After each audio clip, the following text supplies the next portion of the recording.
ಸಂಸಾರೇಸ್ಮಿನ್ ಮಹಾಘೋರೆ ಜನ್ಮ ರೋಗ ಭಯಾಕುಲೆ ಅಯಮೇಕಃ ಮಹಾಭಾಗಃ ಪೂಜ್ಯತೆ ಯದಧೋಕ್ಷಜಃ.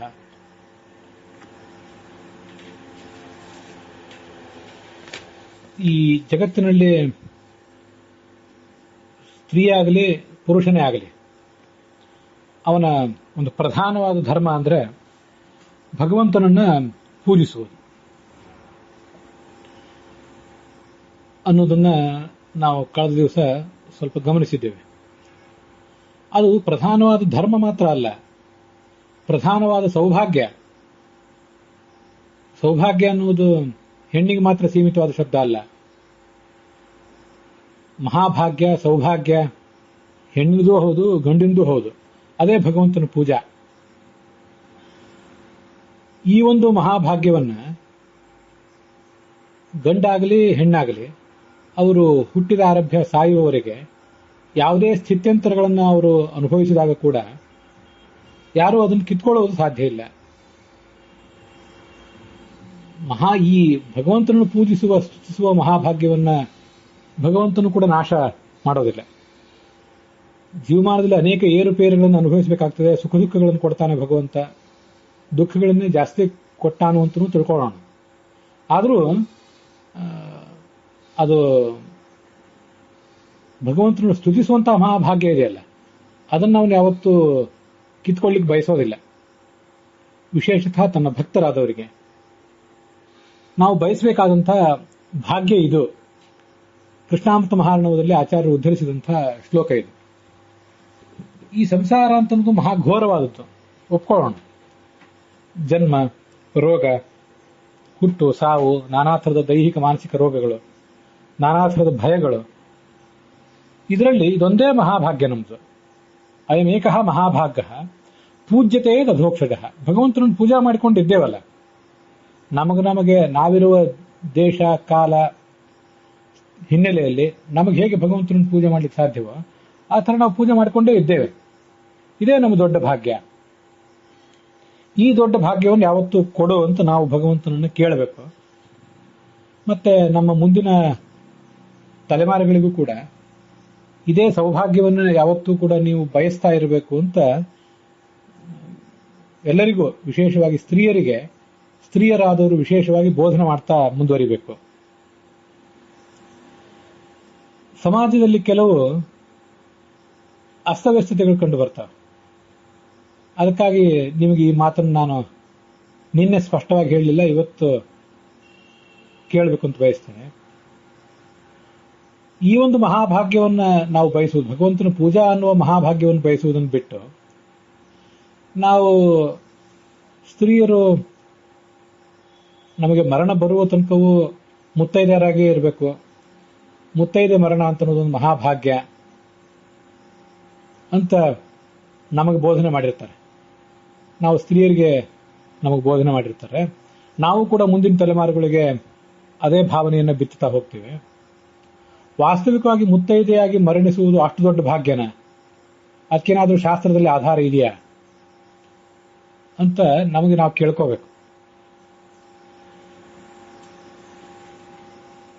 ಎಲ್ಲಾ ಶಾಸ್ತ್ರಗಳನ್ನು ಓದಿದ್ದೇನೆ ಅಂತಲ್ಲ, ಓದಿದ್ದೇ ಕಡಿಮೆ, ಓದಿದ್ದೆಲ್ಲವೂ ನೆನಪಿಲ್ಲ, ಓದಿದ್ದೆಲ್ಲವೂ ಅರ್ಥ ಆಗಲಿಲ್ಲ, ಅರ್ಥ ಆಗಿದ್ದೆಲ್ಲವೂ ನೆನಪಿಲ್ಲ.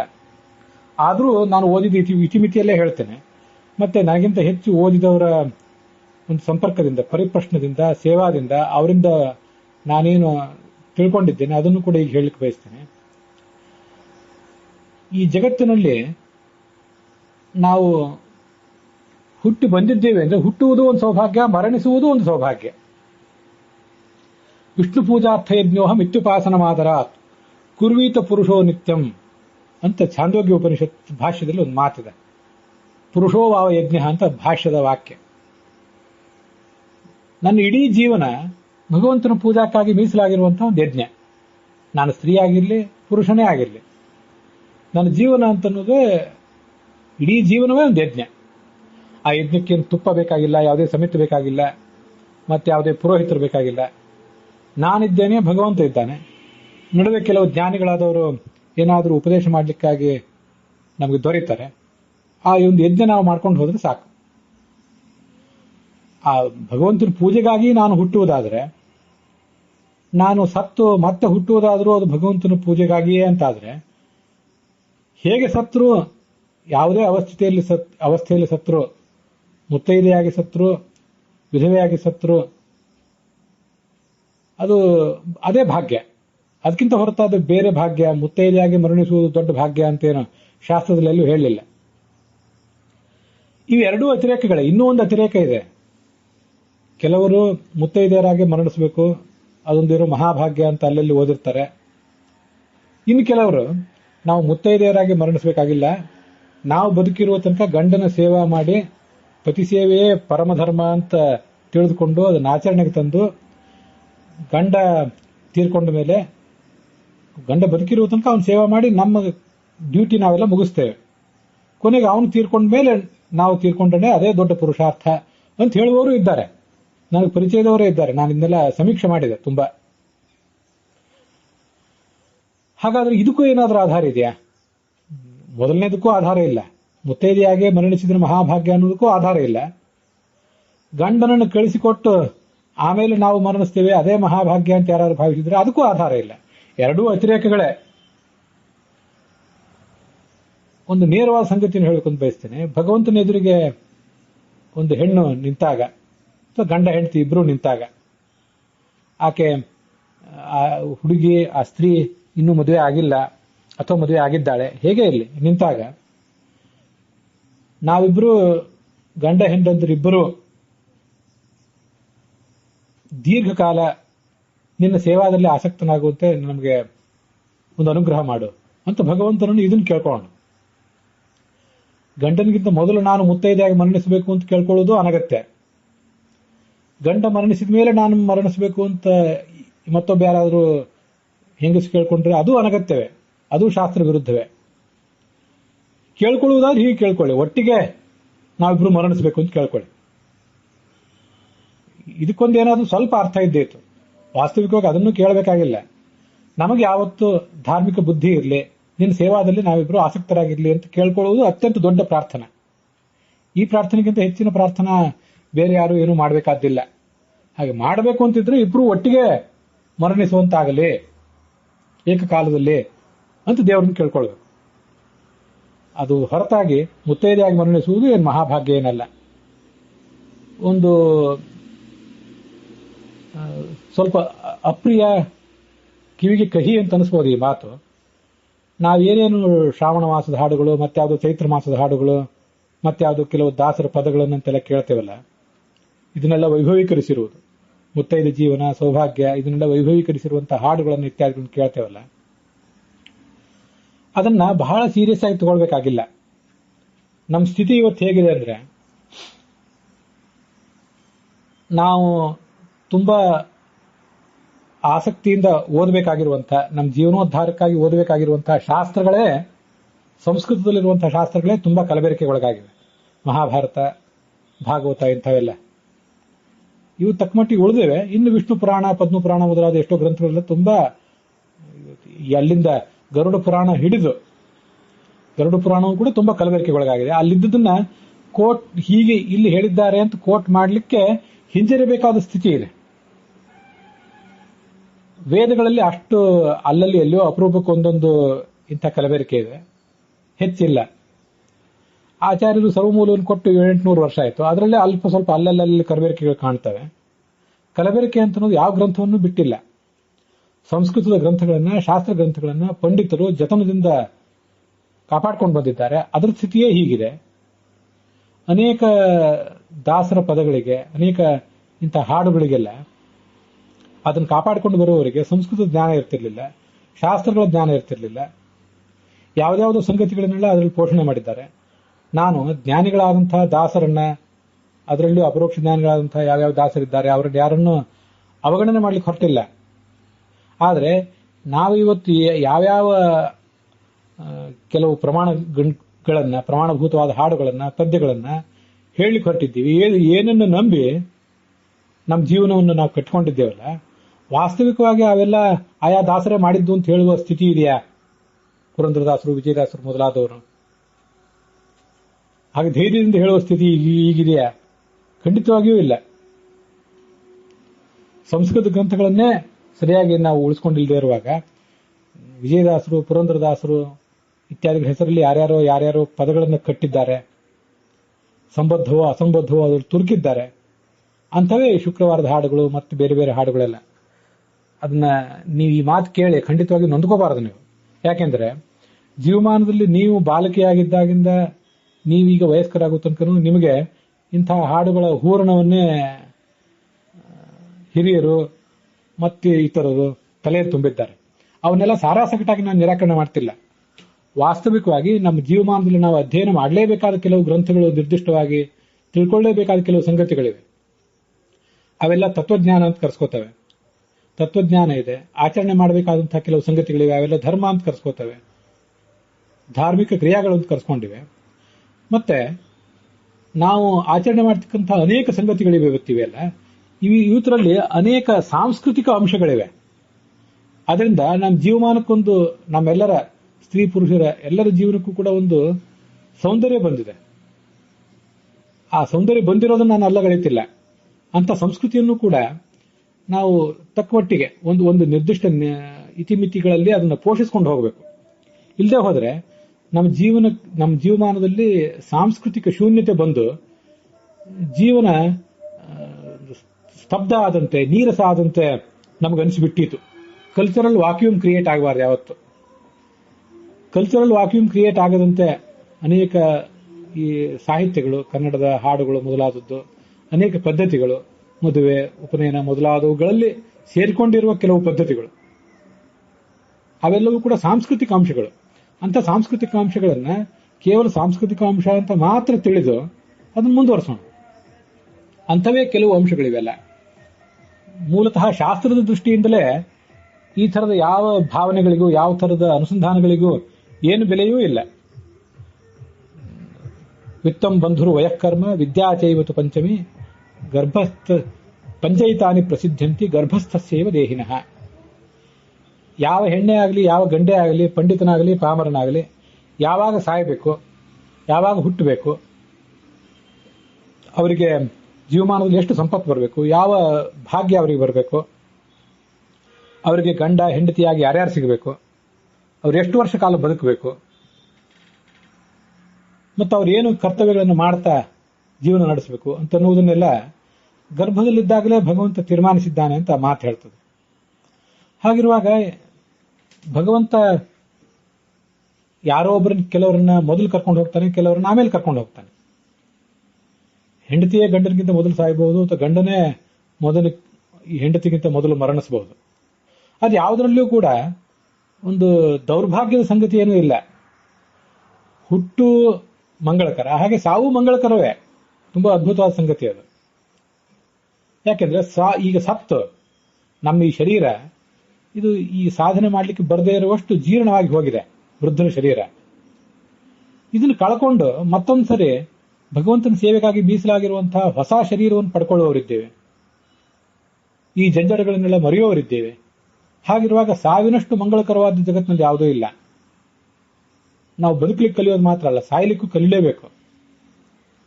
ಹಾಗೆ ಅದರಲ್ಲಿಯೂ ನಿಶ್ಚಿಂತರಾಗಿ, ನಿರಾಮಯರಾಗಿ ನಾವು ಸಾಯಲಿಕ್ಕೆ ಕಲಿಬೇಕು. ಇನ್ನೊಬ್ಬರು ಸತ್ತಾಗ ಅದನ್ನ ಅಷ್ಟೇ ನಿರ್ಲಿಪ್ತವಾಗಿ ನೋಡುವುದನ್ನು ಕೂಡ ಕಲಿಬೇಕು. ಅದಿಲ್ಲದೆ ಹೋದ್ರೆ ಜೀವನ ಇಲ್ಲ. ಇವೆಲ್ಲ ಬಹಳ ಆದರ್ಶಮಯವಾಗಿ ಆಚರಣೆ ಮಾಡಲಿಕ್ಕೆ ಕಷ್ಟ ಆಗಿ ಕಾಣಬಹುದಿಲ್ಲ ಅಂತಲ್ಲ, ಆದ್ರೆ ಇದನ್ನು ಬಿಟ್ಟು ಬೇರೆ ಮಾರ್ಗ ಇಲ್ಲ. ಎಲ್ಲಾ ದುಃಖ ದುಮ್ಮಾನಗಳಿಗೂ ತತ್ವಜ್ಞಾನವೇ ಮಾರ್ಗ. ಆನ್ವೀಕ್ಷಿಕ್ಯ ಶೋಕ ಮೋಹವು ಅಂತ ಭಾಗವತ ಹೇಳ್ತದೆ. ನಮ್ಮ ಶೋಕ ಅಂದ್ರೆ ದುಃಖ ಮತ್ತು ಮೋಹ ಏನ್ ಮಾಡಬೇಕು ಅನ್ನುವ ಗೊಂದಲ, ಇವೆರಡನ್ನೂ ಕೂಡ ಆನ್ವೀಕ್ಷಿಕ್ಯ ತತ್ವಜ್ಞಾನದಿಂದಲೇ ಗೆಲ್ಲಬೇಕು ಮನುಷ್ಯ. ಅದು ಬಿಟ್ಟು ಬೇರೆ ಮಾರ್ಗ ಇಲ್ಲ. ಆ ತತ್ವಜ್ಞಾನದಲ್ಲಿ ಏನು, ತತ್ವಶಾಸ್ತ್ರಗಳಲ್ಲಿ ಏನು ಮಾತು ಸಾರ ರೂಪದಿಂದ ಬಂದಿದೆ ಅದನ್ನ ಈಗ ನಾನು ಹೇಳಿದೆ ಅಷ್ಟೆ. ಆದ್ರಿಂದ ಯಾವ ಕಾರಣಕ್ಕೂ ಕೂಡ ಇಂಥದ್ದೊಂದು ಸೌಭಾಗ್ಯ ಹೋಯಿತು ಅಂತ ನೀವಾಗಲಿ ಮತ್ತೊಬ್ಬರಾಗಲಿ ಯಾರು ಕೂಡ ಚಿಂತೆ ಮಾಡಬೇಕಾಗಿಲ್ಲ. ನೀವು ಆ ಒಂದು ಏನು ಆಲೋಚನೆಯನ್ನು ಇಷ್ಟು ದಿವಸ ಕಟ್ಟಿಕೊಂಡಿದ್ರಿ, ಅಂತ ಒಂದು ಆಲೋಚನೆಯನ್ನು ಬಿಡಬೇಕಾದ ಕಾಲ ಈಗ ಬಂದಿದೆ. ಅದಲ್ಲದೆ ನಾನು ಇದನ್ನ ಸಮಾಜದಲ್ಲಿ ಪ್ರತಿಯೊಬ್ಬರಿಗೂ ಹೇಳಬೇಕು ಅಂತ ಬಯಸ್ತೇನೆ, ಪುರುಷರು ಸ್ತ್ರೀಯರು ಎಲ್ರಿಗೂ ಕೂಡ. ವಿಶೇಷತಃ ಸ್ತ್ರೀಯರಿಗೂ ಕೂಡ ಅದನ್ನ ಹೇಳಬೇಕು ಅಂತ ಬಯಸ್ತೇನೆ. ಮುಂದಿನ ತಲೆಮಾರುಗಳಿಗೆ ಅಂಥ ಆಲೋಚನೆಗಳನ್ನು ನಾವು ತುಂಬುವುದು ಬೇಡ.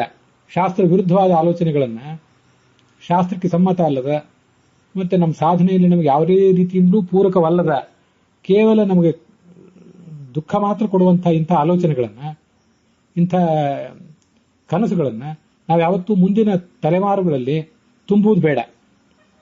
ಎಲ್ಲವನ್ನೂ ಮಾಡೋಣ. ಚೈತ್ರ ಗೌರಿ ವ್ರತ ಮಾಡೋಣ, ಮೌನ ಗೌರಿ ವ್ರತ ಮಾಡೋಣ, ಎಲ್ಲವನ್ನೂ ಮಾಡೋಣ. ಕೆಲವು ಅದರಲ್ಲಿ ಧರ್ಮ ಇದೆ, ಕೆಲವು ಅದರಲ್ಲಿ ಸಂಸ್ಕೃತಿ ಇದೆ, ಕೆಲವು ನಮಗೆ ಅದರಲ್ಲಿ ಧರ್ಮ ಯಾವುದು ಸಂಸ್ಕೃತಿ ಯಾವುದು ಅಂತ ಗೊತ್ತಾಗದೇ ಇರಬಹುದು.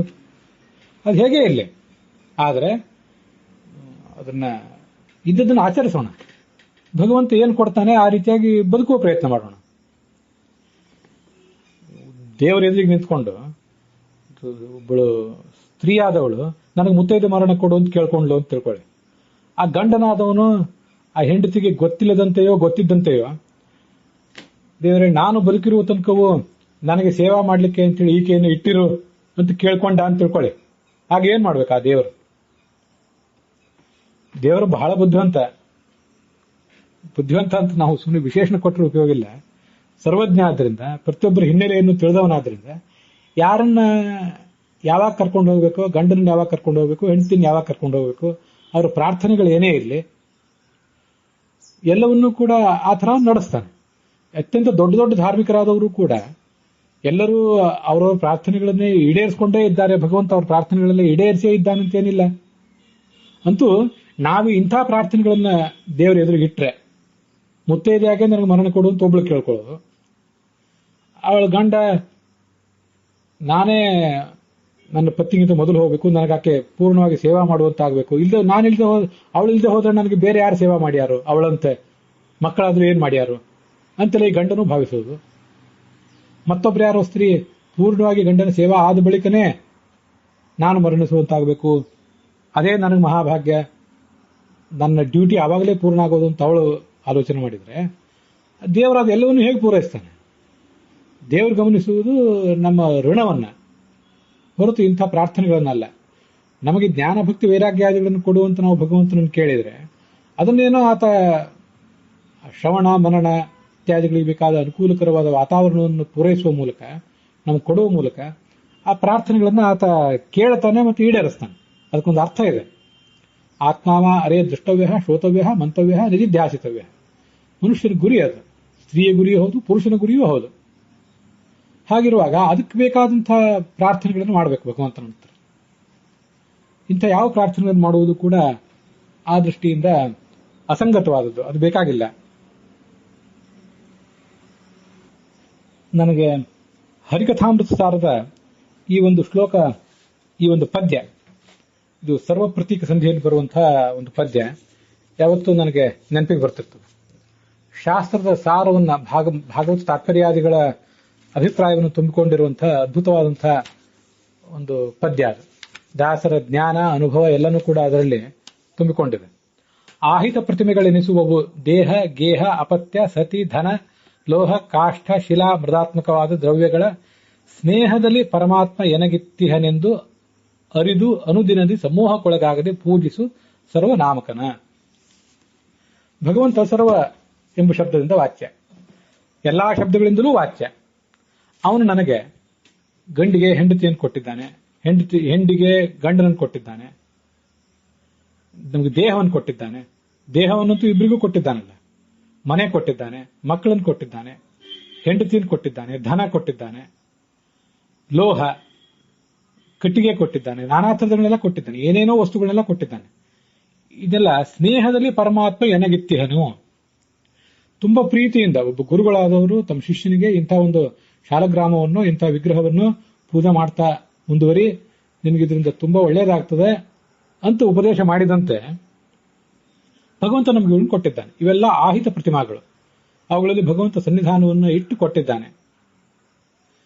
ಅನುದಿನದ್ದು ತುಂಬಾ ಪ್ರೀತಿಯಿಂದ ಕೊಟ್ಟಂತಹ ಪ್ರತಿಮೆಗಳನ್ನ ಇಂಥ ಪ್ರತಿಮೆ ಯಾಕೆ ಕೊಟ್ಟಿದ್ದಾನೆ, ಅಂಥ ಪ್ರತಿಮೆ ಯಾಕೆ ಕೊಟ್ಟಿದ್ದಾನೆ ಅಂತ ಯಾವುದೇ ತಗಾದೆ ಇಲ್ಲದೆ, ತಕರಾರಿಲ್ಲದೆ, ಸಮೂಹಕ್ಕೊಳಗಾಗದೆ, ಇದೊಂದು ಯಾವುದೋ ಪ್ರತಿಮೆ ಹೋಯ್ತಲ್ಲ ಅಂತ ಚಿಂತೆ ಇಲ್ಲದೆ ಅದನ್ನ ಪೂಜಿಸ್ತಾ ಹೋಗು, ಸಮೂಹಕ್ಕೊಳಗಾಗದೆ ಅಂತ ದಾಸರಲ್ಲಿ ವರ್ಣನೆ ಮಾಡ್ತಾರೆ. ಪ್ರತಿಮಾವದ್ಧರೆಯ ರೂಪಂ ತಿರಿಯಂಗ್ ನರಸುರಾದಯ. ನಮಗೆ ಪ್ರತಿಮಾಗಳು ಯಾವುದು? ತಿರಿಯಕ್ ಅಡ್ಡ ಸಂಚಾರ ಮಾಡುವ ಪ್ರಾಣಿಗಳು, ನರರು, ಮನುಷ್ಯರು, ಸುರರು ಎಲ್ಲರೂ ಕೂಡ ಭಗವಂತನ ಪ್ರತಿಮಾಗಳೇ. ಹರೇಸ್ತು ಪ್ರತಿಮಾ ಪ್ರಾಜ್ಞಾ ತತ್ರಸ್ಥ ಕೇಶವ ಸ್ವಯಂ ದದಾತಿ ಜ್ಞಾನಮೀಶೇಷ ಪರಮಾತ್ಮ ಸ್ವಯಂ ವಿಭು. ಪ್ರಾಜ್ಞರಾದಂಥವರಂತೂ ಭಗವಂತನ ಶ್ರೇಷ್ಠ ಪ್ರತಿಮಾಗಳು. ಅವರಲ್ಲಿ ನಿಂತು ಭಗವಂತ ನಮಗೆ ತತ್ವಜ್ಞಾನವನ್ನು ಕೊಡ್ತಾನೆ ಅಂತೆಲ್ಲ ಭಾಗವತ್ ತಾತ್ಪರ್ಯ ಹೇಳಿದೆ. ಇದನ್ನ ಶಾಸ್ತ್ರದಲ್ಲಿ ನಾವು ಕೇಳ್ತಿರ್ತೇವೆ. ಸ್ತ್ರೀಗೆ ಗಂಡ ಅಂತನ್ನೋದು ಭಗವಂತನ ಸನ್ನಿಧಾನವನ್ನು ಕಾಣ್ಲಿಕ್ಕಿರುವಂತಹ ಒಂದು ಶ್ರೇಷ್ಠವಾದ ಪ್ರತಿಮಾ ಅಂತ. ಹೌದು, ಯಾಕಂದ್ರೆ ಭಾಗವತ ತಾತ್ಪರ್ಯದಲ್ಲಿ ಹೇಳಿದ್ದಾರೆ. ಭಾಗವತದಲ್ಲೂ ಆ ವಿಷಯ ಬಂದಿದೆ. ಯಾ ಪತಿಂ ಹರಿಭಾವೇಣ ಭಜೇತ್ ಶ್ರೀರಿವ ತತ್ಪರ ಅಂತ. ಸ್ತ್ರೀಯೊಬ್ಬಳು ತನ್ನ ಗಂಡನನ್ನ ಹರಿಭಾವದಿಂದ ಪೂಜಿಸಬೇಕು ಅಂತಿದೆ. ಅದೇನು ಹರಿಭಾವ ಅಂದ್ರೆ? ಭಾಗವತ ತಾತ್ಪರ್ಯ ಹೇಳ್ತದೆ, ಹರಿರಸ್ಮಿನ್ ಸ್ಥಿತ ಇತಿ ಸ್ತ್ರೀಣಾಂ ಭರ್ತರಿ ಭಾವನಾ. ಸ್ತ್ರೀಯರು ತಮ್ಮ ಗಂಡನಲ್ಲಿ, ಗುರುಗಳು ಶಿಷ್ಯರಾದವರು ತಮ್ಮ ಗುರುಗಳಲ್ಲಿ, ಮತ್ತೆ ಭೃತ್ಯರಾದವರು ತಮ್ಮ ಮಾಲೀಕರಲ್ಲಿ, ಮತ್ತೆ ಜ್ಞಾನಿಗಳಾದಂತಹ ಬ್ರಾಹ್ಮಣರಲ್ಲಿ, ಉಳಿದೆಲ್ಲ ಅವರ ಶಿಷ್ಯವರ್ಗ, ಒಟ್ಟಾರೆ ಅವಲಂಬಿತವಾದಂತಹ ಸಮಾಜ, ಅವರ ಉಪದೇಶವನ್ನು ಅವಲಂಬಿಸಿ ಬದುಕಬೇಕಾದಂತಹ ಒಟ್ಟಾರೆ ಸಮಾಜ, ಇವರೆಲ್ಲರೂ ಕೂಡ ಹರಿರಸ್ಮಿನ್ ಸ್ಥಿತ ಇತಿ ಸ್ತ್ರೀಣ ಭರ್ತರಿ ಭಾವನಾ, ಇವರೊಳಗೆ ಭಗವಂತ ಇದ್ದಾನೆ ಅಂತ ತಿಳ್ಕೊಂಡು ಪೂಜೆ ಮಾಡಬೇಕು. ಯಾವಾಗ ಸೃಷ್ಟಿಗೆ ನಾವು ಬರುವುದಕ್ಕಿಂತ ಮುಂಚೆ ನಮಗೆ ಒಬ್ಬ ಗಂಡ ಇದ್ದನೇನೋ, ನಮಗೊಬ್ಬ ಹೆಂಡತಿ ಇದ್ದಳೇನೋ. ಶಿವ, ಪಾರ್ವತಿ, ಶಚಿ, ಇಂದ್ರಾಣಿ, ಸರಸ್ವತಿ, ಬ್ರಹ್ಮ ಮೊದಲಾದವರೆಲ್ಲ ನಿಯತ ಪತಿಪತ್ನೀಕರು. ಸಪತ್ನೀಕರಾಗಿ ಸಾಧನೆ ಮಾಡ್ತಾರೆ, ಸಪತ್ನೀಕರಾಗಿ ಮುಕ್ತಿಗೆ ಹೋಗ್ತಾರೆ. ದೇವಾ ಸಜಾಯ ಮುಚ್ಚಂತೆ ಮಾನುಷಾಹ ಉಭಯಾತ್ಮಕಾಹ ವಿಜಾಯ ಏವ ಯೋಗೀಶಾಹ ಅಂತ ಭಾಗವತ ತಾತ್ಪರ್ಯ. ಸಪತ್ನೀಕರಾಗಿ ಸೃಷ್ಟಿಗೆ ಬರ್ತಾರೆ, ಸಪತ್ನೀಕರಾಗಿ ಸಾಧನೆ ಮುಂದುವರಿಸ್ತಾರೆ, ಸಪತ್ನೀಕರಾಗಿ ಮುಕ್ತಿಯಲ್ಲಿ ಅವರು ಇರ್ತಾರೆ. ಮಾನುಷಾಹ ಉಭಯಾತ್ಮಕಾಹ, ಮನುಷ್ಯರು ಮಾತ್ರ ಎರಡೂ ತರ ಇದ್ದಾರೆ. ಕೆಲವರು ಸಪತ್ನೀಕರಾಗಿ ಸಾಧನೆ ಮಾಡ್ತಾರೆ, ಕೆಲವರು ಪತ್ನಿ ರಹಿತರಾಗಿ ಸಾಧನೆ ಮಾಡ್ತಾರೆ. ಸನಕಾದಿಗಳು ಮಾತ್ರ ಪತ್ನಿಯರು ಅವರಿಗಿಲ್ಲ, ಆದ್ರಿಂದ ಪತ್ನಿ ರಹಿತವಾಗಿ ಸಾಧನೆ ಮಾಡ್ತಾರೆ ಬಹುತೇಕ. ಮುಕ್ತಿಯಲ್ಲೂ ಹಾಗೆ ಇರ್ತಾರೆ. ಸಂಸಾರದಲ್ಲಿದ್ದಾಗ ಕೆಲವು ಏರುಪೇರುಗಳು ಆಗಬಹುದು ಅವರು ಮೂಲ ರೂಪಕ್ಕೆ ಹೊರತಾಗಿ. ಹೀಗಿರುವಾಗ ನಾವು ಸೃಷ್ಟಿಗೆ ಬರುವುದಕ್ಕಿಂತ ಮುಂಚೆ ಪರಮಾತ್ಮನ ಪ್ರತಿಬಿಂಬರೇ ಆಗಿದ್ವಲ್ಲ, ನೀವು ಆಗಿದ್ರಲ್ಲ. ಅದಾದ್ಮೇಲೆ ಭಗವಂತ ನಮಗೊಂದು ಅನಿರುದ್ಧ ದೇಹ ತೊಡಿಸಿದ. ಅನೇಕ ಜನ್ಮಗಳಿಗೆ ಎತ್ತುತ್ತಾ ಬಂದೆವು. ಇದನ್ನೆಲ್ಲ ಹೇಳಲಿಕ್ಕೆ ಹೊರಟಿರುವಂತಹ ನನಗೂ, ಕೇಳ್ತಾ ಇರುವಂತಹ ನಿಮಗೆಲ್ರಿಗೂ, ಅವರಿಗೂ, ಆ ಇನ್ನೊಬ್ಬರಿಗೂ, ಅವರಿಗೂ, ಇವರಿಗೂ, ಎಲ್ರಿಗೂ ಅನೇಕ ಜನ್ಮಗಳು ಈ ಹಿಂದೆ ಆಗಿ ಹೋಗಿವೆ, ಮುಂದೂ ಆಗುವಿವೆ. ಅದರಲ್ಲಿ ಆ ಯಾವ್ಯಾವ ಜನ್ಮ ಬಂದಾಗೆಲ್ಲ ಸ್ತ್ರೀಯರ ಬಗ್ಗೆ ನಾವು ಮಾತಾಡೋಣ, ಪುರುಷರ ಬಗ್ಗೆನೂ ಅದು ಅನ್ವಯಿಸಿ ನೋಡೋಣ. ಆಮೇಲೆ ಮೊದಲು ನಮಗೆ ನಾವು ಬಾಲಕಿಯಾಗಿದ್ದಾಗ, ಸ್ತ್ರೀಯೊಬ್ಬಳು ಬಾಲಕಿಯಾಗಿದ್ದಾಗ, ಆವಾಗಲೂ ಅವರಿಗೆ ಭಗವಂತನೇ ಪ್ರತಿಬಿಂಬನಾಗಿದ್ನಲ್ಲ. ಉಳಿದೆಲ್ಲ ತತ್ವಾಭಿಮಾನಿ ದೇವತೆಗಳು ಪ್ರತಿಬಿಂಬರಾಗಿದ್ದಾರೆ, ಅದನ್ನು ಅಲ್ಲಗಳೆದಿಲ್ಲ. ಭಗವಂತ ನಮಗೆ ಪ್ರತಿಬಿಂಬನಾಗಿದ್ದಾನೆ ಅಂತನ್ನುವುದು ನಾವು ಸೃಷ್ಟಿಗೆ ಬರುವುದಕ್ಕಿಂತ ಮುಂಚೆನೂ, ಸೃಷ್ಟಿಗೆ ಬಂದ ಮೇಲೆ ಸ್ತ್ರೀಯೊಬ್ಬಳು ಹುಟ್ಟಿದ ಮೇಲೆ ಮದುವೆ ಆಗುವ ತನಕನೂ ಭಗವಂತ ಪ್ರತಿಬಿಂಬ, ತಂದೆ ತಾಯಂದ್ರ ಪ್ರತಿಬಿಂಬರು. ಮದುವೆ ಆದ್ಮೇಲೆ ಗಂಡ ಪ್ರತಿಬಿಂಬ, ಆ ಗಂಡ ನಮಗೆ ಬಿಂಬ. ಆ ಗಂಡನಲ್ಲಿ ಅವನನ್ನು ಪ್ರತಿಮಾ ಅಂತ ಕಂಡು ಆ ಭಗವಂತನಲ್ಲಿ ದೇವರನ್ನು ಕಾಣಬೇಕು. ಆದ್ರೆ ಭಗವಂತನ ಜೊತೆಗಿರುವಂತಹ ಆ ದೀರ್ಘಕಾಲದ ಸಂಬಂಧ ಇದೆಯಲ್ಲ, ಅದು ಯಾವತ್ತಾದ್ರೂ ಹೋಗ್ತದ? ಪರಮಾತ್ಮನ ಜೊತೆಗೆ ನಮಗಿರುವಂಥದ್ದು ಮುಖ್ಯವಾದ ಸಂಬಂಧ. ಈ ಜಗತ್ತಿನಲ್ಲಿ ಬಂದಾಗ ಹೆಂಡತಿಗೆ ಗಂಡನೇ ಪ್ರತಿಮಾ, ಭಗವತ್ ಪ್ರತಿಮಾ. ಗಂಡನಿಗೆ ಹೆಂಡತಿಯೇ ಭಗವಂತನ ಪ್ರತಿಮಾ. ಹೆಂಡತಿಗೆ ಗಂಡನೇ ಪ್ರತಿಮಾ ಅಂತ ಹೇಳಿ ಅನೇಕ ಕಡೆ ಒತ್ತಿ ಒತ್ತಿ ಹೇಳಿದ್ದಾರೆ. ಹೆಂಡತಿಗೂ ಕೂಡ, ಗಂಡನಿಗೂ ಕೂಡ ಹೆಂಡತಿ ಪ್ರತಿಮಾ ಅಂತ ಅನ್ನೋದನ್ನ ಕೆಲವು ವಿರಳವಾಗಿ ಕಾಣ್ತೇವೆ ನಾವು. ಅದು ಈ ಹರಿಕಥಾಮೃತಸಾರದಲ್ಲಿ ಬರೋದು. ಅಪತ್ಯ ಸತಿ ಧನ ಅಂತ. ನನಗೆ ನಾನು ಹೆಂಡತಿಯೇ ಭಗವಂತನ ಪ್ರತಿಮಾ. ರಾಮಕೃಷ್ಣ ಪರಮಹಂಸರು ತಮ್ಮ ಹೆಂಡತಿ ಶಾರದಾದೇವಿಯನ್ನೇ ಕೂಡಿಸಿ ಪೂಜೆನೇ ಮಾಡಿದ್ರಂತೆ. ಅಷ್ಟೆಲ್ಲ ಸಾಂಗವಾಗಿ ಪೂಜೆ ನಾವೇನ್ ಮಾಡಬೇಕಾಗಿಲ್ಲ. ಹೆಂಡತಿಯನ್ನ ಭಗವಂತನ ಸನ್ನಿಧಾನ ಪಾತ್ರವಾದಂತಹ ಒಂದು ವಿಗ್ರಹ ಅಂತ ಗೌರವದಿಂದ ಪ್ರೀತಿಯಿಂದ, ಗೌರವ ಶಬ್ದ ಕೆಲವರಿಗೆ ವಿಚಿತ್ರವಾಗಿ ಕಾಣಿಸಬಹುದು, ತಪ್ಪೇನೂ ಅಲ್ಲ ಶಬ್ದ ಪ್ರಯೋಗ ಮಾಡಿದರೆ, ಪ್ರೀತಿಯಿಂದ ಅನುರಾಗದಿಂದ ಆ ಪ್ರತಿಮಾವನ್ನು ನೋಡಬೇಕು. ಹೆಂಡತಿಯಾದವಳು ಕೂಡ ತನ್ನ ಗಂಡನನ್ನ ಭಗವಂತನ ಪ್ರತಿಮಾ ಅಂತ ತಿಳ್ಕೊಂಡು ಅವಳು ಭಕ್ತಿಯಿಂದ ಅದನ್ನು ಮುಂದುವರಿಸಬೇಕು. ಹೀಗೆ ಗಂಡನಿಗೂ ಕೂಡ ಹೆಂಡತಿ ಅನ್ನೋದು ಒಂದು ಪ್ರತಿಬಿಂಬವೇ. ಆದರೆ ದೇಶ ಕಾಲಗಳ ಪರಿಸ್ಥಿತಿಯ ಒತ್ತಡದಿಂದಾಗಿ, ವ್ಯತ್ಯಾಸಗಳಿಂದಾಗಿ ಅಂತಹ ಒಂದು ಏನಾದರೂ ಪ್ರತಿಮಾ ಭಗ್ನವಾದರೆ ಆಗ ಮೂಲ ನಮಗೂ ಭಗವಂತನಿಗೂ ಇರುವಂತಹ ಒಂದು ಸಂಬಂಧ ಏನಿತ್ತಲ್ಲ, ನಾವು ಆತನ ಪ್ರತಿಬಿಂಬರು, ಆತನ ನಮಗೆ ಬಿಂಬ ಅಂತ ಅನ್ನೋದು ಎಂದೆಂದಿಗೂ ಅದು ಇದ್ದೇ ಇತ್ತಲ್ಲ, ಅದಕ್ಕೇನು ವ್ಯತ್ಯಯ ಬರಬೇಕಾಗಿಲ್ಲ. ಪೂಜಾ ನಡೀತಾ ಇದೆ ಇವತ್ತಿಗೂ ಕೂಡ, ಅದು ಆಶ್ಚರ್ಯ. ಸಂಸಾರೋಸ್ಮಿನ್ ಮಹಾಘೋರೆ, ತುಂಬಾ ಭಯಂಕರವಾದದ್ದು ಈ ಸಂಸಾರ. ಅನೇಕ ಸಮಸ್ಯೆಗಳನ್ನು ನಾವೆಲ್ಲ ಎದುರಿಸ್ತಾ ಇದ್ದೇವೆ. ಆದರೆ ಪೂಜ್ಯತೆ ಯದ್ ಅಧೋಕ್ಷಜ, ಪೂಜಾ ಇನ್ನೂ ನಡೆದಿದೆ. ನೀವು ಚಿಕ್ಕ ಬಾಲಕಿಯಾಗಿದ್ರು ಪೂಜೆ ಮಾಡ್ತಾ ಇದ್ರಿ, ಯುವತಿ ಆದ್ಮೇಲೆ ಪೂಜೆ ಮುಂದುವರಿಸಿದ್ರಿ, ಮದುವೆ ಆದ್ಮೇಲೂ ಪೂಜೆ ಮುಂದುವರಿಸಿದ್ರಿ, ಗಂಡನನ್ನ ಅಗಲಿದಾಗ ಈ ಸ್ಥಿತಿಯಲ್ಲೂ ಕೂಡ ಪೂಜೆ ನೀವು ಮುಂದುವರಿಸ್ತಾ ಇದ್ದೀರಿ, ಮುಂದುವರಿಸಬೇಕಾಗಿದೆ. ಇದೊಂದು ಭಾಗ್ಯವೇ. ಇದು ಗಂಡನ ಜೊತೆಗಿರುವಂತಹ ಸೌಭಾಗ್ಯ ದೊಡ್ಡದೇ ಸೌಭಾಗ್ಯ, ಅದನ್ನೇನು ಅಲ್ಲಗಳಿತಿಲ್ಲ. ಆದರೆ ಒಟ್ಟಾರೆ ಯಾವತ್ತೂ ಭಗವಂತನ ಪೂಜಾ ಮಾಡ್ತಿದ್ದೀವಿ, ಭಗವಂತನ ಪ್ರತಿಬಿಂಬರಾಗಿದ್ದೇವೆ ನಾವು ಅಂತ ಅನ್ನೋದು ಇನ್ನೂ ದೊಡ್ಡ ಸೌಭಾಗ್ಯ. ಈ ಸೌಭಾಗ್ಯಕ್ಕೆ ಯಾವತ್ತೂ ಚ್ಯುತಿ ಇಲ್ಲ. ಅದನ್ನ ಆ ಶ್ಲೋಕ, ಕೃಷ್ಣಾಮೃತ ಮಹಾರ್ಣವದ ಶ್ಲೋಕ, ಅದಕ್ಕೆ ಎಷ್ಟು ಥರ ವ್ಯಾಖ್ಯಾನ ಮಾಡಿದ್ರು ನನಗೆ ತೃಪ್ತಿ ಅನಿಸೋದಿಲ್ಲ. ಪೂಜ್ಯತೆ ಯದಧೋಕ್ಷರ ಕರ್ಮಣಿ ಪ್ರಯೋಗದಲ್ಲಿದೆ ಅದು. ಯಾರಿಂದ ಪೂಜ್ಯತೆ? ಭಗವಂತ ಯಾರಿಂದ ಪೂಜಿಸಲ್ಪಟ್ಟಿದ್ದಾನೆ ಅಂದ್ರೆ ಪಂಡಿತರಿಂದ, ಪಾಮರರಿಂದ, ಪುರುಷರಿಂದ, ಸ್ತ್ರೀಯರಿಂದ, ಸುಮಂಗಲಿಯರಿಂದ, ವಿಧವೆಯರಿಂದ, ಬ್ರಾಹ್ಮಣರಿಂದ, ಬ್ರಾಹ್ಮಣೇತರರಿಂದ, ದೇವತೆಗಳಿಂದ, ಋಷಿಗಳಿಂದ, ಪಿತೃಗಳಿಂದ, ಚಕ್ರವರ್ತಿಗಳಿಂದ, ಮನುಷ್ಯೋತ್ತಮರಿಂದ, ಎಲ್ಲರಿಂದಲೂ ಪೂಜಿತನೇ ಆಗಿದ್ದಾನವನು. ನಾನಾ ಥರದ ಎಷ್ಟೆಷ್ಟೇ ಅವಸ್ಥಾಂತರಗಳು ಬರಲಿ, ಎಷ್ಟೇ ಸ್ಥಿತ್ಯಂತರಗಳು ಬರಲಿ, ಅವನು ಪೂಜಾ ನಡೆದಿದೆ. ಅನೇಕ ಥರದ ಪ್ರತಿಮಾಗಳು ನಮಗೆ ಸಿಕ್ಕೇ ಸಿಗ್ತವೆ. ಒಂದು ಪ್ರತಿಮೆ ಹೋಯಿತು, ಮತ್ತೊಂದು ಪ್ರತಿಮೆ ಇದ್ದೇ ಇರ್ತದೆ. ಆ ಗಂಡನ ನೆನಪೇನು ಹೋಗ್ಬೇಕು ಅಂತ ಹೇಳ್ತಿಲ್ಲ ನಾನು. ಗಂಡ ಇದ್ದಾಗಲೂ ಅವನ ಪ್ರತೀಕದಲ್ಲಿ ಭಗವಂತನ ಆರಾಧನೆ ಮಾಡಿದೆವು. ಆತ ಅಗಲಿದಾಗಲೂ ಕೂಡ ಅವರ ನೆನಪಿನಲ್ಲಿ ನಾವು ಬದುಕಬೇಕು. ಅವರೇನು ಯಾವ ಶಿಕ್ಷಣ ನಿಮಗೆ ಕಲಿಸಿಕೊಟ್ಟಿದ್ರು, ಯಾವ ಜ್ಞಾನವನ್ನ ನಿಮ್ಮ ದೀರ್ಘವಾದ ದಾಂಪತ್ಯದಲ್ಲಿ ಅವ್ರು ನಿಮ್ಗೆ ಕೊಟ್ಟಿದ್ರು, ಆ ಜ್ಞಾನವನ್ನು ಉಪಯೋಗ ಮಾಡಿಕೊಂಡು ಭಗವಂತನ ಪೂಜಾವನ್ನು ಮುಂದುವರಿಸುವುದನ್ನ ಬಿಡಬಾರದು. ಭಗವಂತನ ಪೂಜಾ ಇನ್ನೂ ಮುಂದುವರೆದಿದೆ, ನಡೀತಾ ಇದೆ ಅಂತನ್ನುವುದೇ ದೊಡ್ಡ ಭಾಗ್ಯ. ಮುಗಿದಿಲ್ಲ, ಅದು ಯಾವ ಕಾರಣಕ್ಕೂ ಮುಗಿಯುವಂಥದ್ದೇ ಅಲ್ಲ. ಸೃಷ್ಟಿಗೆ ಬರುವುದಕ್ಕಿಂತ ಮುಂಚೆ ನಮಗೆ ಎಚ್ಚರವೇ ಇರೋದಿಲ್ಲ ಜೀವರಿಗೆ, ನಮ್ಮಂಥವರಿಗೆ. ಆದರೆ ಮಹತ್ತತ್ವ, ಅಹಂಕಾರ ತತ್ವ ಇತ್ಯಾದಿ ತತ್ವಗಳು, ಅದರಿಂದ ಹುಟ್ಟಿದಂತಹ ಒಂದು ಶರೀರ, ಇದನ್ನೆಲ್ಲ ಪಡ್ಕೊಂಡು ನಾವು ಹುಟ್ಟಿದ ಮೇಲೆ ನಮಗೆ ಎಚ್ಚರ ಬಂತು, ನಾವ್ಯಾರು, ನಮ್ಮ ಕರ್ತವ್ಯ ಏನು ಅಂತ ಎಚ್ಚರ ಎಲ್ಲ ಬಂತು. ಹಾಗೆಲ್ಲ ಬಂದಾಗ ಪೂಜಾ ಮುಂದುವರಿತಾ ಇದೆ. ಎಲ್ಲರೂ ಆ ಥರದ ಪೂಜಾ ಮಾಡ್ತಾ ಇದ್ದಾರೆ ಅಂತಿಲ್ಲ. ಅನೇಕ ಜನರಿಗೆ ಹುಟ್ಟಿ ಬಂದ ಮೇಲೂ, ನಿರುದ್ಧ ದೇಹ, ಭೌತ ದೇಹ ಬಂದ ಮೇಲೂ ಆ ಎಚ್ಚರ ಇರ್ತದೆ ಅಂತಿಲ್ಲ. ಇದೆ. ನೀವು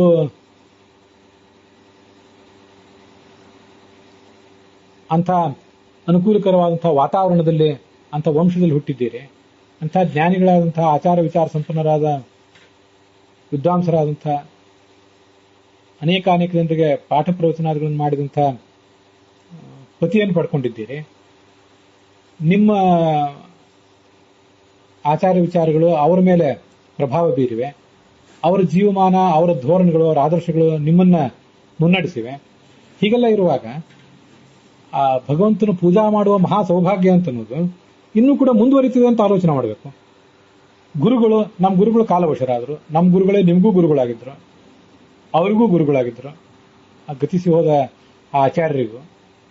ಹೌದು, ಆದ್ರೆ ಗುರುಗಳು ಇಲ್ಲದೆ ಹೋದ್ರೆ ನಮ್ಮ ಪೂಜಾ ಏನು ನಿಲ್ತಿಲ್ಲಲ್ಲ. ಈಗ ಮತ್ತೊಬ್ರು ಗುರುಗಳಿದ್ದಾರೆ. ಆ ಗುರುಗಳ ಪ್ರತೀಕದಲ್ಲಿ ಭಗವಂತನ ಪೂಜಾ ನಾವು ನಡೆಸ್ತಾ ಇದ್ದೇವೆ.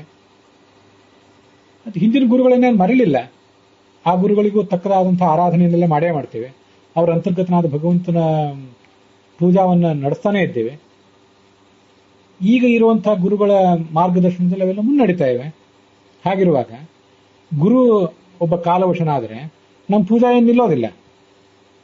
ಹಾಗೇನೆ ಗಂಡನಿಗೆ ಹೆಂಡತಿಗೆ ಗಂಡನ ವಿಯೋಗ ಆದರೂ ಕೂಡ ಒಂದು ಪ್ರತಿಮಾ ಹೋಯ್ತು.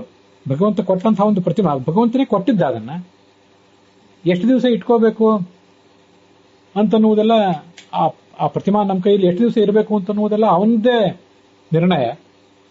ಅವನು ಅದನ್ನು ತಗೊಂಡು ಹೋದ, ಕಿತ್ಕೊಂಡಿದ್ದಾನೆ ಪ್ರತಿಮಾವನ್ನ. ಆದರೆ ಇನ್ನು ನಮ್ಮ ದೇಹ ಇದೆಯಲ್ಲ, ನಮ್ಮ ದೇಹವೇ ಭಗವಂತನ ಒಂದು ಪ್ರತಿಮಾ. ಎಲ್ಲ ತತ್ವಾಭಿಮಾನಿ ದೇವತೆಗಳ ಸನ್ನಿಧಾನ ಇಲ್ಲಿದೆ. ನಮ್ಮ ಸುತ್ತಮುತ್ತಲೂ ವಿಶೇಷವಾಗಿ ಅನೇಕ ಜನ ದೊಡ್ಡ ದೊಡ್ಡ ಜ್ಞಾನಿಗಳಿದ್ದಾರೆ, ವಿದ್ವಾಂಸರಿದ್ದಾರೆ. ಮತ್ತೆ ಬೇರೆ ಬೇರೆ ಥರದ ಪ್ರತಿಮಾಗಳು ಕೂಡ ಇದ್ದೇ ಇವೆ. ಅಲ್ಲೆಲ್ಲದರಲ್ಲೂ ಭಗವಂತನ ಆರಾಧನೆಯನ್ನು ಮುಂದುವರಿಸಬಹುದಲ್ಲ. ಆ ಪೂಜೆ ನಡೀತದೆ ಅಂತನ್ನೋದೇ ಅಷ್ಟು ದೊಡ್ಡ ಭಾಗ್ಯ ಇದು.